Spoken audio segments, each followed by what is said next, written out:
Жамбыл облысы әкімдігінің білім басқармасы оқу-әдістемелік кабинетінің ұйымдастыруымен бастау алған «Жырлайды жүрек» атты оқушылар мен мұғалімдер арасындағы өлең оқу жыр керуені челленджін Байзақ ауданы нөмірі 1 мектеп гимназиясының қазақ тілі мен әдебиеті пәні мұғалімдері жалғайды. Қазақ жырының аспанындағы аз ғана жұлдыздардың арасынан сенің жұлдызыңды біз оңай танышы едік. Сенің жұлдызың ең шұғылалы, ең мейірімді жұлдыз деген екен Тұманбай Молдағалиев ағамыз. Қазақтың ағиық біртуар ақыны Мұқағали Мақатаевқа бүгін 90 жыл толып отыр.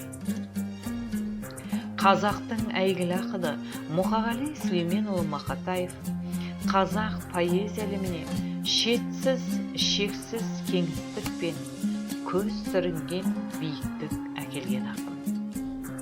Құдіретті қарапайымдылық пен көпі киген қазақтың қара өлеңін шекпен жауып өзіне қайтарған.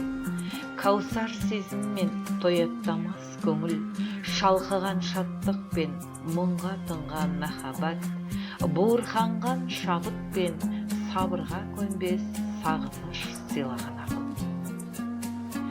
Мәрт мінезді, өр кеуделі, от жүректі ақын Мұқағали Мақатаевтың 90 жылдық мерейтойына орай қазақ тілі мен әдебиеті пәні мұғалімдерінің челленджін назарларыңызға ұсынамыз. Бүгін менің туған күнім, ой бәләй, мына адамдар неге жатыр тойламай? Банкет жасап берер едім өзім-ақ, Тәңірдің бір жатпай қойғаны. Мына дүние неге жатыр үндемей? Алаулатып тойдың шоғын үрлемей? Құшақ-құшақ гүл шоқтарын лақтырып, мынау шапан, мынау атың міндемей.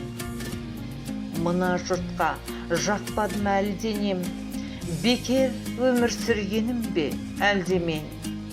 Халқым, сенің қасиетіңді білем деп, босқа өмірім өтті мекен әуремен. Айтамын деп қуанышың мұңыңды, басқа арнаға бұрдым бәлде жырымды. Мен бәрібір өзіңменен бір болам, өзегіне тепсең дағылыңды. Тойланбаса, тойланбасын нетейін, той көрмей-ақ, сый көрмей-ақ өтейін. Қаламымды берші маған бәйбіше, болашаққа арыз жазып кетейін.